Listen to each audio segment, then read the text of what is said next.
What a crazy, weird, strange, exciting, and eventful year 2023 has been. And ultimately, it comes down to you guys. Thank you, everybody who has spent time on the channel. I launched this YouTube channel back in late February of this year, and it seems like it's been a million years ago. So much has happened, so much excitement, so many things to be grateful for.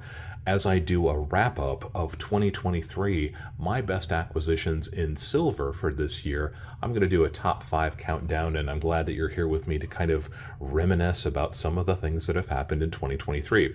So this a top 5 countdown of silver. I'll have a complementing video on gold also, and I had been in my intention to do one on coins, but honestly, I am at such a state in my numismatic experience that I don't add real, genuine coins to my collection very often. You've seen me mention before that I often add pieces of gold and silver to my stack, and that's not really numismatics. I let myself fudge that a little bit and call it part of my precious metals holdings. It lets me scratch that itch without actually building my coin collection any further.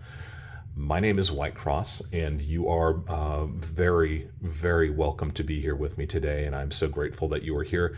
If you are new to the channel, think about subscribing. We'd love to have you be part of this channel and part of this community. If you are one of my returning subscribers, I'm grateful for you guys being with me here again today. It's really cool that you've decided to spend some time with me. So let's get right to it.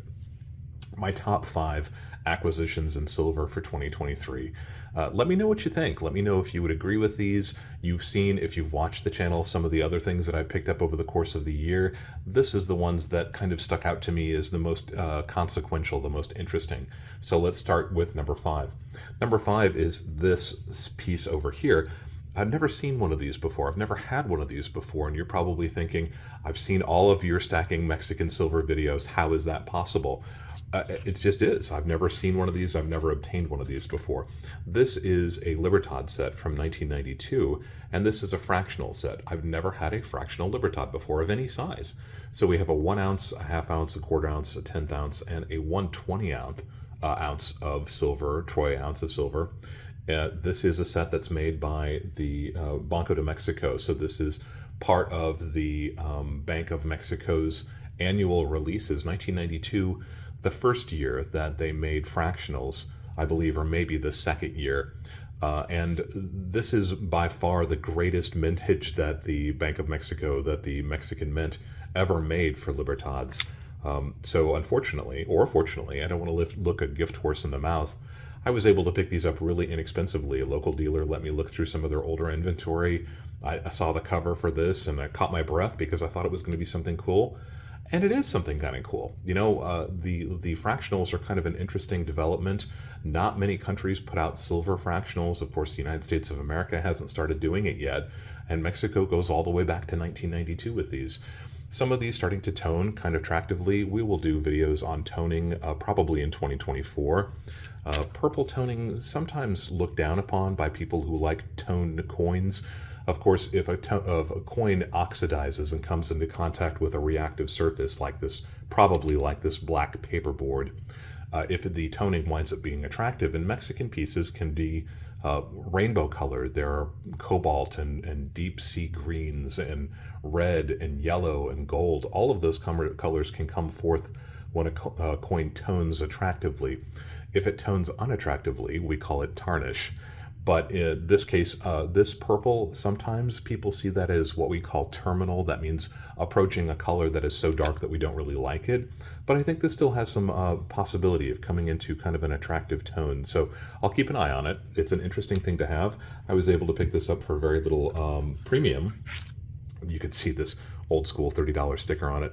I didn't pay a ton more than that, so it's a really neat piece. Never had one before. With me having done so much on Libertads, the fact that I've got many, many rolls of them. In fact, one of the pieces that we're going to see a little bit later is a roll of Libertads.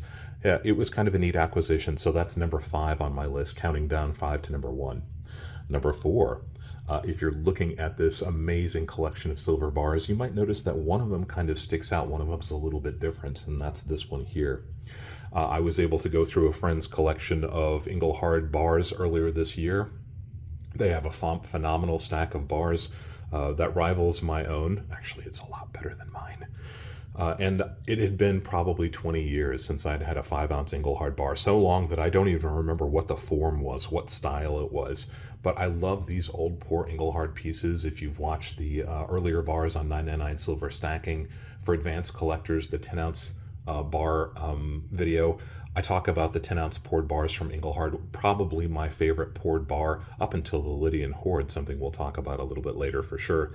But this piece stuck out. You know, it's got those radiant cooling lines, all those interesting devices from their manufacturer back in the day. And this one has some interesting characteristics on the back that once you see it, you can't really unsee it. Some of these bubbles just make really interesting shapes. I tend not to look at the back too often. I call these pieces, these 10-ounce bars and the 5-ounce bars, these old pour bars that have these characteristics. I say that they have a different face. Each one of them has a different face.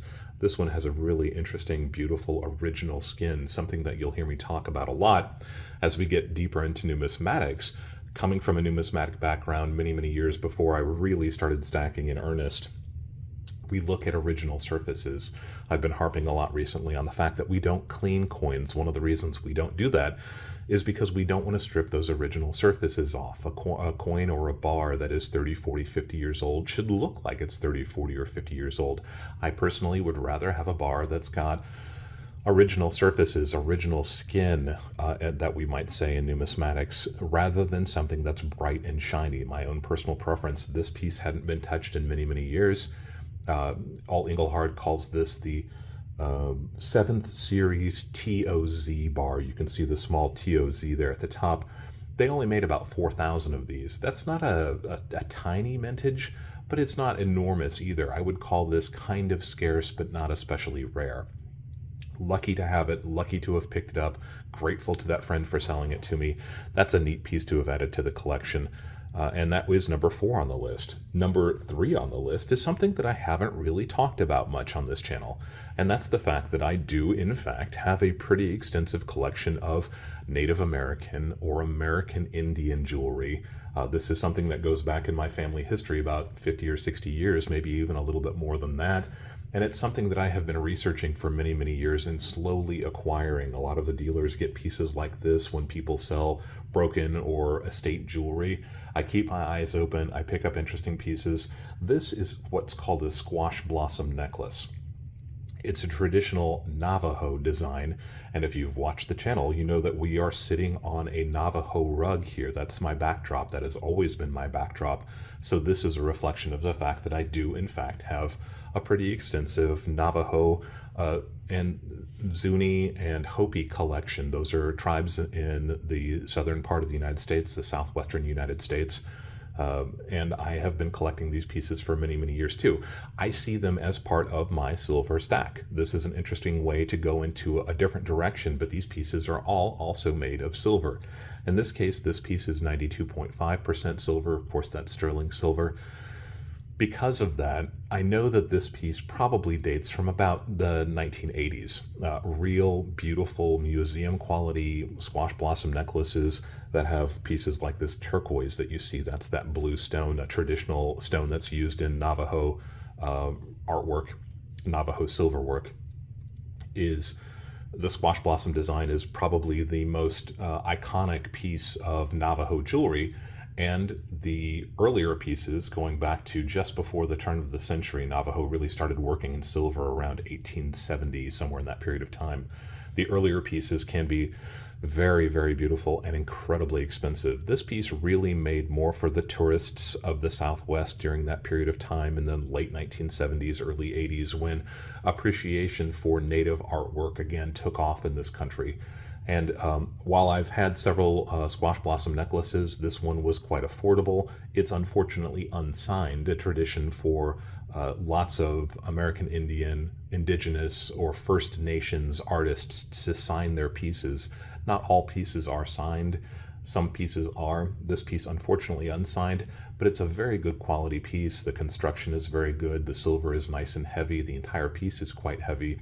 This is just one example of the American Indian jewelry that I picked up in 2023, kind of an iconic piece. So I wanted to share it with you. If there's interest, and maybe even if there's not interest, I will do some videos on my jewelry pieces in 2024 also. Not just limited to American Indian or First Nations people. I also have pieces from Mexico. I have a pretty extensive collection of jewelry from Mexico, like the turn of the century to the maybe Second World War era. So number 3 on the list, a squash blossom necklace, a beautiful piece. Not the end of my American Indian jewelry. I keep my eyes open for it and add to it on a regular basis. But I thought that this was a pretty exceptional piece. Glad to have this as part of my jewelry stack, if you will. Number 2 on that countdown is this roll of 1985 Libertads. Now, I did an entire video on these that was called the Advanced Precious Metal Stacking Techniques, Volume 1, Rotation and Maturity. And in that video, I kind of highlighted the fact that my own stack has matured over the years to the point where I don't really see myself adding very many pieces, or at least I didn't until I started this channel. Man, the next thing that we talk about really kind of blows that out of the water. But I love Libertads. If you've seen the channel, you know that I talk about them a lot. Mexican Libertad is really the first modern bullion coin, released in 1982-ish in Mexico. It was the first 1 troy ounce, 999 pure, sovereign minted, that is from a country rather than a company, silver round. And this is the way that they came from the mint and from the Bank of Mexico when they were first released. This is called a shotgun roll. Obviously, it resembles a shotgun shell with that crimped end on it. And this is the way that they came, 20 in a roll. And these rolls, being of a paperboard, of a cardboard compound, fall apart pretty easily. And they're the kinds of things that we talk about often with attrition. There's fires, there's floods, dropping them on the ground while you're making a video for your YouTube channel. So many different things could have happened to these. Very few of them remain in these original cardboard tubes, and I think that there is a pretty substantial premium on those. At one point during the year, I was able to rotate out of a couple of these Englehard silver bars. These are 2nd series standard commercial bars. I picked up a lot of these back in the day in the 1990s, even all the way up to about 2000, maybe a couple years later. And that kind of formed the foundation of my 10-ounce silver stack when I was presented with the opportunity to purchase this roll, one of 2 Libertad rolls that I picked up this year. I rotated out of some of those 10-ounce Englehard bars into this unopened roll of 1985 Libertads. Super stoked to have it. This is a really cool thing to have. The Libertads took off in price over the last 24 months. The premiums went from maybe $5 a coin to $15 or $20 a coin, sometimes even higher than that. And I think that those premiums probably going to drop realistically. That is way higher than they should be. But the Libertad is one of my favorite silver vehicles. Glad that I've got this unopened roll to complement the other one that I have. That's a neat acquisition. Really, really happy to have that. So number 2 on my top acquisitions in silver for 2023. Number 1 with the drum roll.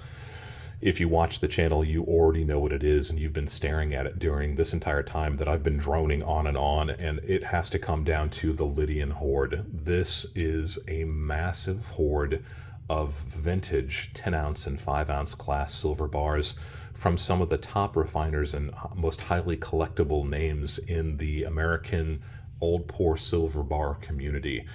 This started off in April of this year. One of my local dealers got 3 bars and I purchased them all. Little did I know that the heirs to the estate that had sold those bars had more than 40 other bars. And I was able to do the mental gymnastics and shuffling around to be able to secure that set. And I still have it to this day. It's my intention to make it part of the permanent stack. Haven't made up my mind 100% about that. I'm asked periodically by folks if any of these bars are for sale. They are not, and I will definitely let you know if that were to happen. I don't foresee it happening, but I never say never. I cycled out of some things to get into this collection too. I'll put a picture of one of the 100-ounce Johnson Matthey bars. This is one of those extruded bars in the original cardboard holder. One of several of these bars that I had in my stack from back in the day. But by cycling out, by rotating from those pieces into these pieces, I was able to lower the price on the Lydian horde to something that was much more manageable, much more comfortable for me. It took a lot of stress out of the equation, and I'm really glad that I did. I love those Johnson Matthey 100-ounce bars, but how do you turn down a collection like this? The Lydian horde, more than 40 bars, so right now you're looking at maybe 15 or 20, so less than half of the number of bars that were included in that group. And that group included 7 different makers. There were Star Metals, there were Hoffman and Hoffman, there was an American Credit bar, lots of International Vaults refining bars, a few Western States refining, I think that's one of those here, a bar by JJSR, actually 2 of those JJSR bars, and then there was finally 1 bar by JKL. So this horde was phenomenal, the kind of thing that people dream about, and certainly one of the largest, most original hordes that I have ever heard of in my 40, almost 50 years of stacking precious metals. So stoked to have this be part of the collection. I have enjoyed examining each of these bars, cataloging these bars, noting all of the manufacturing details. When we talk about things like the sprues, those pigtails on the sides of the bars, everything that is part of the entire manufacturing and the details of these bars have been amazing to examine. I like to harp on the fact that research should be your friend when it comes to making purchases. And if you really concentrate on it, you can make the research into the pieces that you pick up part of the journey. And that extends the experience far beyond those few seconds when you pull the trigger. I know we all get a rush when we actually make the decision to buy something. But if you enjoy the research, if you enjoy the journey before and even after you're actually making those purchases, you're drawing that entire experience out and really making a much more enriching and rewarding purchase rather than just enjoying those endorphins of pulling the trigger and buying something. So I've enjoyed studying the Lydian horde. If you follow the channel, you know that that studying and cataloging and careful examination of these pieces led to the discovery of a bar that was previously unknown. There was an International Vaults bar that had specifics on it that had never been seen before, certainly never cataloged before. And I worked with Englehard to get that piece listed on their site, and they have come forth and said that there were probably fewer than 10 of these bars. This is an example of one of those. International Vaults bars usually have the information printed on the top, as you can see with this 10-ounce class bar. This is a 5-ounce class bar, so have this information in their logo printed on the side of the bar was something that we hadn't seen before. You can see there's a space here where it says troy ounces. So the idea was that they would stamp the weights onto these bars as they do to all of their bars, as they did to all of their bars. This organization closed in 1982. In this case, they put the information on the side and then stamped the weight on the top of the bar. A very unusual situation. As I said, a brand new variety discovered earlier this year, and now it's on Englehard with fewer than 10 examples known. Very pleased that the Lydian horde contains several of those 10 examples. My top 10 list. But what top 10 list would be complete without the ones that got away? Kind of honorable mentions, if you will. And I wanted to do just a little tiny bit about the idea of giving precious metals and coins. Since the holiday season is upon us, this is a question that comes up periodically online. It's something that I have been asked about recently, so I thought I would just tack it on to the end of this video. Feel free to fast forward over it if you don't care. The one that got away.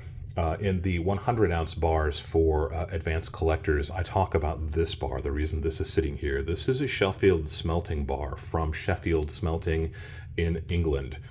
They are one of England's oldest refiners of precious metals going back to the 1700s, actually purchased by Englehard at one point, then sold, and then repurchased by Englehard. So this is definitely part of the Englehard family of silver bars.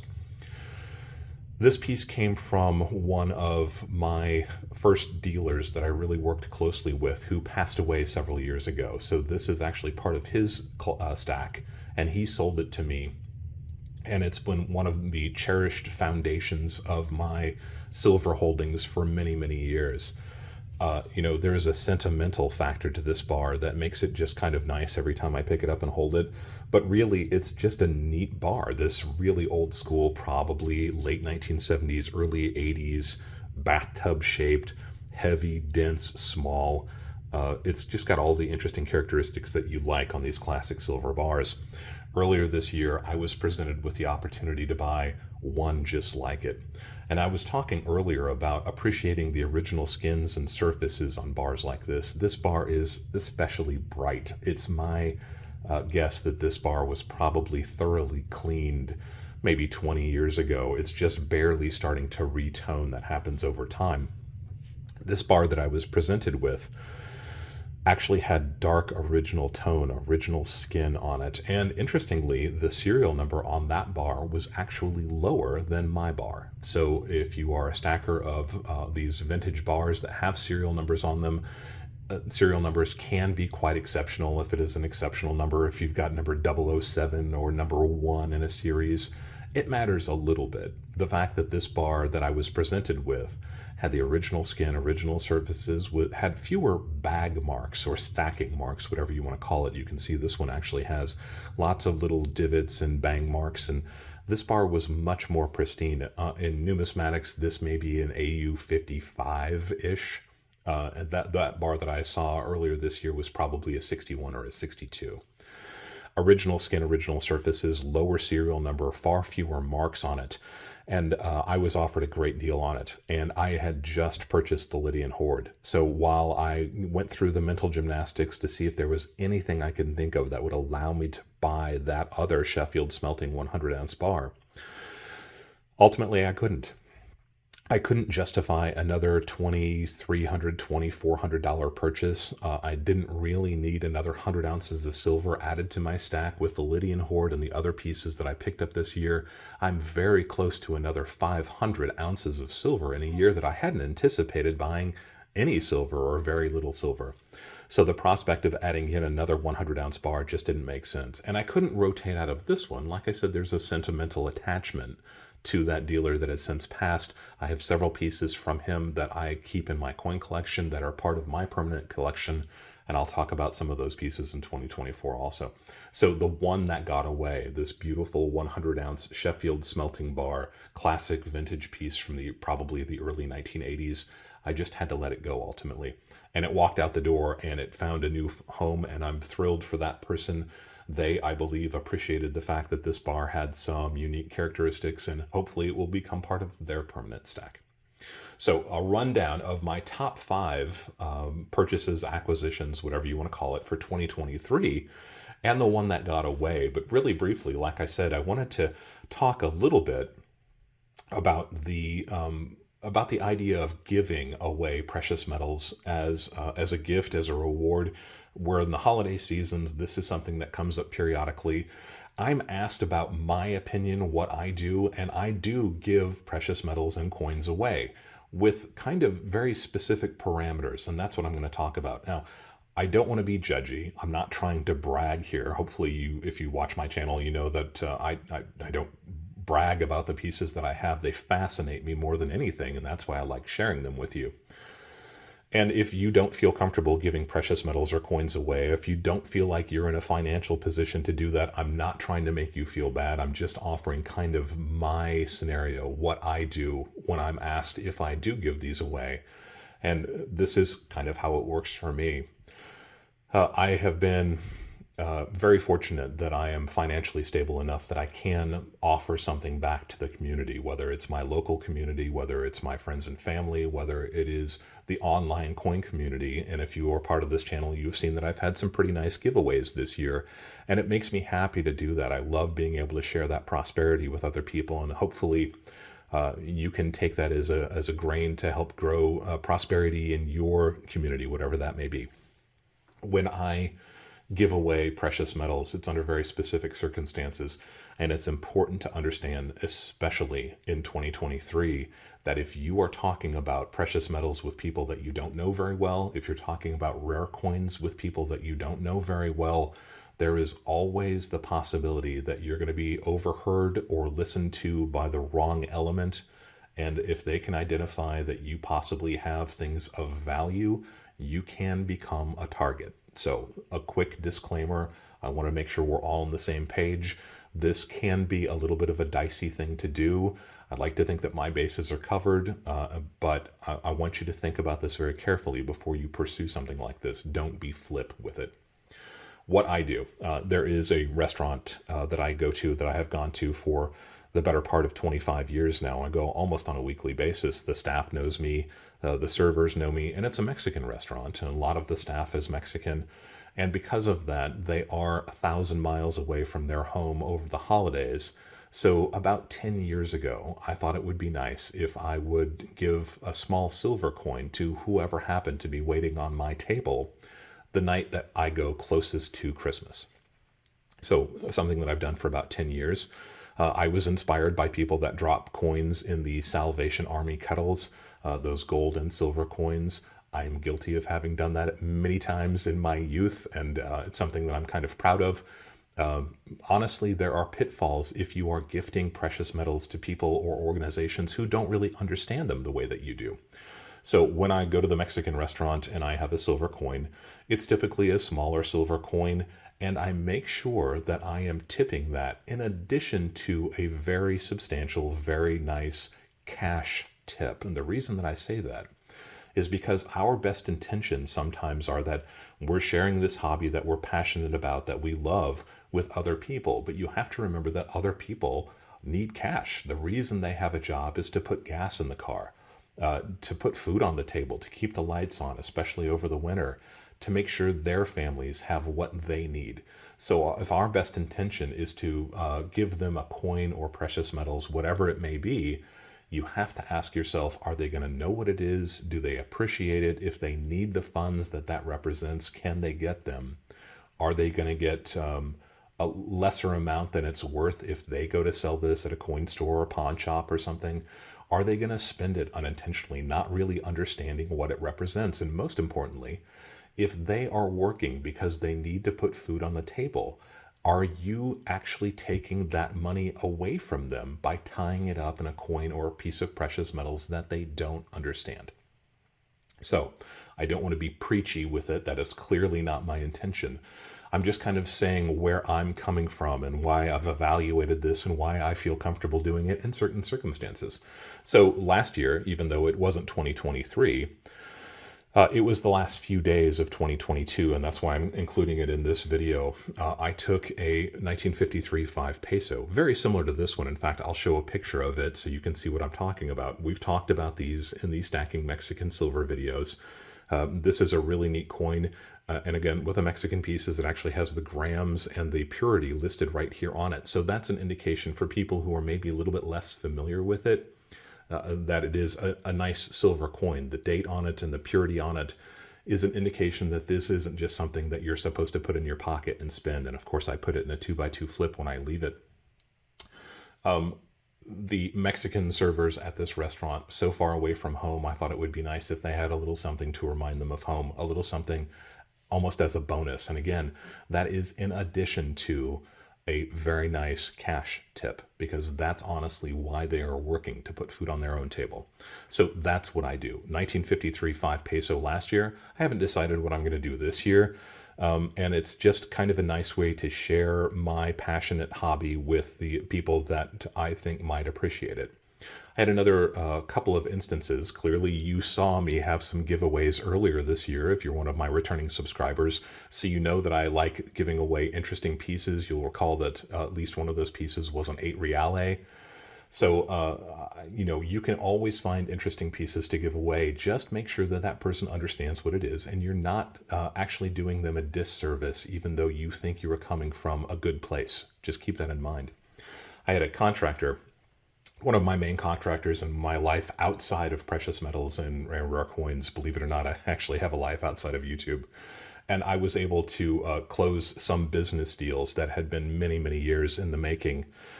And one of my main contractors, the subcontractors that I use, has a stack, and we talk about precious metals all the time. So once this business deal closed, And he was largely, I don't want to say responsible for it, but he helped in a lot of ways create the environment in which this could happen. And I owe him a debt of gratitude, and it's above and beyond the amount that I pay him. I wanted him to be able to share in the rewards of being part of this. I like to think of my successes in life being kind of the result of several people, lots of people coming together to make something happen. And he was an instrumental piece of that puzzle. So I wanted to make sure that he appreciated it. I took him out to lunch with one of his new subcontractors that works pretty closely with him. And I presented him and the junior subcontractor with a pretty substantial cash bonus, $100 bills. It was the least that I could do. He had been instrumental in helping this deal come together. He had played a big role in it. So my success was partially his success, and I wanted to make sure that he knew that. But in addition to that cash bonus, I gave him, believe it or not, one of these Englehard second series 10-ounce bars. Again, these date from probably the late 1980s. And his junior contractor, who is brand new to stacking, had never even really seen a 10-ounce bar before, got a cash bonus and this 1-ounce bar that is the exact identical version of the 10-ounce bar. I thought it would be a fun thing to do. They were incredibly appreciative. This was a surprise to them. They had no idea that I'd actually closed this deal, and they weren't expecting to get this big cash bonus, and they certainly weren't expecting to get a big stack of silver on top of it. So my own personal philosophy, if I am gifting something to somebody and that person is not familiar with it, I make sure that this is not in lieu of a cash reward or a cash tip, if that's really what they need. This is icing on the cake. This is the gravy on top. This is the cherry on top. This is that extra little something that really makes it special. But I wouldn't dream of taking money out of somebody's mouth or food off their table or fuel in the tank if this is why they are working. And that's my own personal philosophy. That's where I'm coming from. Again, sorry if that sounds a little bit preachy. This is something that I'm just asked about periodically, so I thought I'd share my views. And what better time to do that as we approach the holiday season than a 2023 wrap-up. This is how I gift precious metals when I do. Please keep in mind that if you are exposing yourself to somebody who could be a bad guy, second thoughts, it's probably not worth it. Take care of yourself, take care of your family first. And then if you think that you are in the right position to do something like this, logistically, financially, and security-wise, then it's probably okay. My own personal thoughts. 2023, what a crazy year. I can't thank you guys enough for being with me on this journey. I've got fantastic ideas of videos that I'm making for 2024, some of them already in the can, some of them that are in editing for me to kind of mess up the way that I do. I've got great pieces that are coming, and I really appreciate you being with me. Thank you for being part of this community. If you have questions about any of the pieces that I talked about here today, by all means, leave a comment down below and I'll see if I can answer your question. If you would like to see me make videos of anything else dealing with precious metals or numismatics, and I've been getting some great ideas recently, and I really appreciate that. Just remember that if you have questions about something, if there's something that you're interested in, there's probably other people that have that same question or are interested in the same idea. So propose it to me and I'll see if I've got the knowledge base and the example so we can talk about it. Maybe we'll make a video of it and answer everybody's questions. And as always, thank you guys for being with me on this journey as we both go deeper and deeper into the world of coins and physical precious metals.